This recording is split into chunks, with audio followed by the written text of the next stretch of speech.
ہرقل شاہ روم نے قریش کے قافلے میں ایک آدمی بلانے کو بھیجا، اور اس وقت یہ لوگ تجارت کے لیے ملک شام گئے ہوئے تھے، اور یہ وہ زمانہ تھا جب رسول اللہ صلی اللہ علیہ وسلم نے قریش اور ابو سفیان سے ایک وقتی عہد کیا ہوا تھا۔ جب ابو سفیان اور دوسرے لوگ ہرقل کے پاس ایلیا پہنچے جہاں ہرقل نے دربار طلب کیا تھا، اس کے گرد روم کے بڑے بڑے لوگ، علماء، وزراء و امراء بیٹھے ہوئے تھے۔ ہرقل نے ان کو اور اپنے ترجمان کو بلوایا، پھر ان سے پوچھا کہ تم میں سے کون شخص مدعی رسالت کا زیادہ قریبی عزیز ہے؟ ابو سفیان کہتے ہیں کہ میں بول اٹھا کہ میں اس کا سب سے زیادہ قریبی رشتہ دار ہوں۔ یہ سن کر ہرقل نے حکم دیا کہ اس ابو سفیان کو میرے قریب لا کر بٹھاؤ اور اس کے ساتھیوں کو اس کی پیٹھ کے پیچھے بٹھا دو۔ پھر اپنے ترجمان سے کہا کہ ان لوگوں سے کہہ دو کہ میں ابو سفیان سے اس شخص یعنی محمد صلی اللہ علیہ وسلم کے حالات پوچھتا ہوں، اگر یہ مجھ سے کسی بات میں جھوٹ بول دے تو تم اس کا جھوٹ ظاہر کر دینا۔ ابو سفیان کا قول ہے کہ خدا کی قسم اگر مجھے یہ غیرت نہ آتی کہ یہ لوگ مجھ کو جھٹلائیں گے تو میں آپ صلی اللہ علیہ وسلم کی نسبت ضرور غلط گوئی سے کام لیتا۔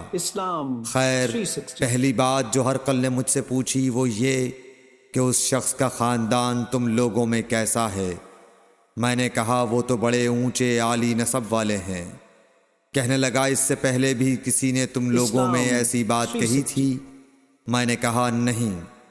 کہنے لگا اچھا اس کے بڑوں میں کوئی بادشاہ ہوا ہے؟ میں نے کہا نہیں۔ پھر اس نے کہا بڑے لوگوں نے اس کی پیروی اختیار کی ہے یا کمزوروں نے؟ میں نے کہا نہیں، کمزوروں نے۔ پھر کہنے لگا اس کے تابعدار روز بڑھتے جاتے ہیں یا کوئی ساتھی پھر بھی جاتا ہے؟ میں نے کہا نہیں۔ کہنے لگا کیا اپنے اس دعوی نبوت سے پہلے کبھی کسی بھی موقع پر اس نے جھوٹ بولا ہے؟ میں نے کہا نہیں، اور اب ہماری اس سے صلح کی ایک مقررہ مدت ٹھہری ہوئی ہے، معلوم نہیں وہ اس میں کیا کرنے والا ہے۔ ابو سفیان کہتے ہیں میں اس بات کے سوا اور کوئی جھوٹ اس گفتگو میں شامل نہ کر سکا۔ ہرقل نے کہا کیا تمہاری اس سے کبھی لڑائی بھی ہوئی ہے؟ ہم نے کہا کہ ہاں۔ بولا پھر تمہاری اور اس کی جنگ کا کیا حال ہوتا ہے؟ میں نے کہا لڑائی ڈول کی طرح ہے، کبھی وہ ہم سے میدان جنگ جیت لیتے ہیں اور کبھی ہم ان سے جیت لیتے ہیں۔ ہرقل نے پوچھا وہ تمہیں کس بات کا حکم دیتا ہے؟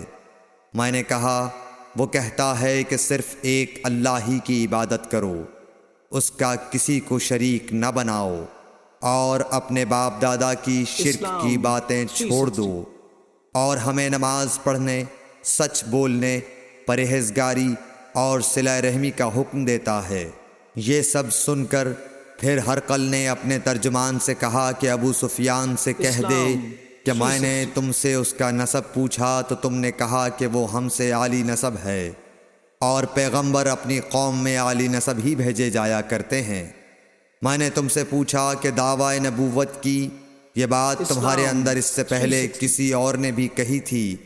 تو تم نے جواب دیا کہ نہیں۔ تب میں نے اپنے دل میں کہا کہ اگر یہ بات اس سے پہلے کسی اور نے کہی ہوتی تو میں سمجھتا کہ اس شخص نے بھی اسی بات کی تقلید کی ہے جو پہلے کہی جا چکی ہے۔ میں نے تم سے پوچھا کہ اس کے بڑوں میں کوئی بادشاہ بھی گزرا ہے؟ تو تم نے کہا کہ نہیں۔ تو میں نے دل میں کہا کہ ان کے بزرگوں میں سے کوئی بادشاہ ہوا ہوگا تو کہہ دوں گا کہ وہ شخص اس بہانے اپنے آباء و اجداد کی بادشاہت اور ان کا ملک دوبارہ حاصل کرنا چاہتا ہے۔ اور میں نے تم سے پوچھا کہ اس بات کے کہنے یعنی پیغمبری کا دعویٰ کرنے سے پہلے تم نے کبھی اس کو دروغ گوئی کا الزام لگایا ہے؟ تم نے کہا کہ نہیں۔ تو میں نے سمجھ لیا کہ جو شخص آدمیوں کے ساتھ دروغ گوئی سے بچے وہ اللہ کے بارے میں کیسے جھوٹی بات کہہ سکتا ہے؟ اسلام اور میں نے تم سے پوچھا کہ بڑے لوگ اس کے پیرو ہوتے ہیں یا کمزور آدمی؟ تم نے کہا کمزوروں نے اس کی اتباع کی ہے۔ تو دراصل یہی لوگ پیغمبروں کے متبعین ہوتے ہیں۔ اور میں نے تم سے پوچھا کہ اس کے ساتھی بڑھ رہے ہیں یا کم ہو رہے ہیں؟ تم نے کہا کہ وہ بڑھ رہے ہیں، اور ایمان کی کیفیت یہی ہوتی ہے حتیٰ کہ وہ کامل ہو جاتا ہے۔ اور میں نے تم سے پوچھا کہ آیا کوئی شخص اس کے دین سے ناخوش ہو کر مرتد بھی ہو جاتا ہے؟ تم نے کہا نہیں۔ تو ایمان کی خاصیت بھی یہی ہے، جن کے دلوں میں اس کی مسرت رچ بس جائے وہ اس سے لوٹا نہیں کرتے۔ اور میں نے تم سے پوچھا کہ آیا وہ کبھی عہد شکنی کرتے ہیں؟ تم نے کہا نہیں۔ پیغمبروں کا یہی حال ہوتا ہے، وہ عہد کی خلاف ورزی نہیں کرتے۔ اور میں نے تم سے کہا کہ وہ تم سے کس چیز کے لیے کہتے ہیں؟ تم نے کہا کہ وہ ہمیں حکم دیتے ہیں کہ اللہ کی عبادت کرو، اس کے ساتھ کسی کو شریک نہ ٹھہراؤ، اور تمہیں بتوں کی پرستش سے روکتے ہیں، سچ بولنے اور پرہیزگاری کا حکم دیتے ہیں۔ لہٰذا اگر یہ باتیں جو تم کہہ رہے ہو سچ ہیں تو ان قریب وہ اس جگہ کا مالک ہو جائے گا کہ جہاں میرے یہ دونوں پاؤں ہیں۔ مجھے معلوم تھا کہ وہ پیغمبر آنے والا ہے، مگر مجھے یہ معلوم نہیں تھا کہ وہ تمہارے اندر ہوگا۔ اگر میں جانتا کہ اس تک پہنچ سکوں گا تو اس سے ملنے کے لیے ہر تکلیف گوارا کرتا۔ اگر میں اس کے پاس ہوتا تو اس کے پاؤں دھوتا۔ ہرقل نے رسول اللہ صلی اللہ علیہ وسلم کا وہ خط منگایا جو آپ نے وحیہ کلبی رضی اللہ تعالیٰ عنہ کے ذریعے حاکم بصرہ کے پاس بھیجا تھا، اور اس نے وہ ہرقل کے پاس بھیج دیا تھا۔ پھر اس کو پڑھا تو اس میں لکھا تھا، اللہ کے نام کے ساتھ جو نہایت مہربان اور رحم والا ہے۔ اللہ کے بندے اور اس کے پیغمبر محمد صلی اللہ علیہ وسلم کی طرف سے یہ خط ہے شاہ روم کے لیے۔ اس شخص پر سلام ہو جو ہدایت کی پیروی کرے۔ اس کے بعد میں آپ کے سامنے دعوت اسلام پیش کرتا ہوں۔ اگر آپ اسلام لے آئیں گے تو دین و دنیا میں سلامتی نصیب ہوگی، اللہ آپ کو دوہرا ثواب دے گا۔ اور اگر آپ میری دعوت سے روگردانی کریں گے تو آپ کی رعایا کا گناہ بھی آپ ہی پر ہوگا۔ اور اے اہل کتاب، ایک ایسی بات پر آ جاؤ جو ہمارے اور تمہارے درمیان یکساں ہے، وہ یہ کہ ہم اللہ کے سوا کسی کی عبادت نہ کریں اور کسی کو اس کا شریک نہ ٹھہرائیں، اور نہ ہم میں سے کوئی کسی کو خدا کے سوا اپنا رب بنائے۔ پھر اگر وہ اہل کتاب اس کتاب سے منہ پھیر لیں تو مسلمانوں، تم ان سے کہہ دو کہ تم مانو یا نہ مانو، ہم ایک خدا کے اطاعت گزار ہیں۔ ابو سفیان کہتے ہیں، جب ہرقل نے جو کچھ کہنا تھا کہہ دیا اور خط پڑھ کر فارغ ہوا تو اس کے ارد گرد بہت شور و غوغا ہوا، بہت سی آوازیں اٹھیں اور ہمیں باہر نکال دیا گیا۔ تب میں نے اپنے ساتھیوں سے کہا کہ ابو کبشہ کے بیٹے حضرت صلی اللہ علیہ وسلم کا معاملہ تو بہت بڑھ گیا۔ دیکھو تو اس سے بنی اصفر روم کا بادشاہ بھی ڈرتا ہے۔ مجھے اس وقت سے اس بات کا یقین ہو گیا کہ حضور صلی اللہ علیہ وسلم ان قریب غالب ہو کر رہیں گے، حتیٰ کہ اللہ نے مجھے مسلمان کر دیا۔ راوی کا بیان ہے کہ ابن ناطور ایلیا کا حاکم ہرقل کا مصاحب اور شام کے نصارہ کا لاٹ پادری بیان کرتا تھا کہ ہرقل جب ایلیا آیا ایک دن صبح کو پریشان اٹھا تو اس کے درباریوں نے دریافت کیا کہ آج ہم آپ کی حالت بدلی ہوئی پاتے ہیں، کیا وجہ ہے؟ ابن ناطور کا بیان ہے کہ ہرقل نجومی تھا، علم نجوم میں وہ پوری مہارت رکھتا تھا۔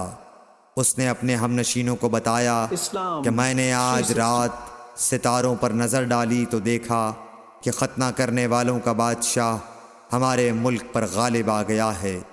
بھلا اس زمانے میں کون لوگ ختنہ کرتے ہیں؟ انہوں نے کہا کہ یہود کے سوا کوئی ختنہ نہیں کرتا، سو ان کی وجہ سے پریشان نہ ہوں۔ سلطنت کے تمام شہروں میں یہ حکم لکھ بھیجیے کہ وہاں جتنے یہودی ہوں سب قتل کر دیے جائیں۔ وہ لوگ انہی باتوں میں مشغول تھے کہ ہرقل کے پاس ایک آدمی لایا گیا جسے شاہ غسان نے بھیجا تھا۔ اس نے رسول اللہ صلی اللہ علیہ وسلم کے حالات بیان کیے۔ جب ہرقل نے سارے حالات سن لیے تو کہا کہ جا کر دیکھو وہ ختنہ کیے ہوئے ہے یا نہیں۔ انہوں نے اسے دیکھا تو بتلایا کہ وہ ختنہ کیا ہوا ہے۔ ہرقل نے جب اس شخص سے عرب کے بارے میں پوچھا تو اس نے بتلایا کہ وہ ختنہ کرتے ہیں۔ تب ہرقل نے کہا کہ یہی محمد صلی اللہ علیہ وسلم اس امت کے بادشاہ ہیں جو پیدا ہو چکے ہیں۔ پھر اس نے اپنے ایک دوست کو رومیہ خط لکھا اور وہ بھی علم نجوم میں ہرقل کی طرح ماہر تھا۔ پھر وہاں سے ہرقل حمص چلا گیا۔ ابھی حمص سے نکلا نہیں تھا کہ اس کے دوست کا خط اس کے جواب میں آ گیا۔ اس کی رائے بھی حضور صلی اللہ علیہ وسلم کے ظہور کے بارے میں ہرقل کے موافق تھی کہ محمد صلی اللہ علیہ وسلم واقعی پیغمبر ہیں۔ اس کے بعد ہرقل نے روم کے بڑے آدمیوں کو اپنے حمص کے محل میں طلب کیا اور اس کے حکم سے محل کے دروازے بند کر لیے گئے۔ پھر وہ اپنے خاص محل سے باہر آیا اور کہا، اے روم والو، کیا ہدایت اور کامیابی میں کچھ حصہ تمہارے لیے بھی ہے؟ اگر تم اپنی سلطنت کی بقا چاہتے ہو تو پھر اس نبی صلی اللہ علیہ وسلم کی بیعت کر لو اور مسلمان ہو جاؤ۔ یہ سننا تھا کہ پھر لوگ وحشی گدھوں کی طرح دروازوں کی طرف دوڑے مگر انہیں بند پایا۔ آخر جب ہرقل نے اس بات سے ان کی یہ نفرت دیکھی اور ان کے ایمان لانے سے مایوس ہو گیا تو کہنے لگا کہ ان لوگوں کو میرے پاس لاؤ۔ جب وہ دوبارہ آئے تو اس نے کہا، میں نے جو بات کہی تھی اس سے تمہاری دینی پختگی کی آزمائش مقصود تھی، سو وہ میں نے دیکھ لی۔ تب یہ بات سن کر وہ سب کے سب اس کے سامنے سجدے میں گر پڑے اور اس سے خوش ہو گئے۔ بالآخر ہرقل کی آخری حالت یہی رہی۔ صحیح بخاری حدیث نمبر 7۔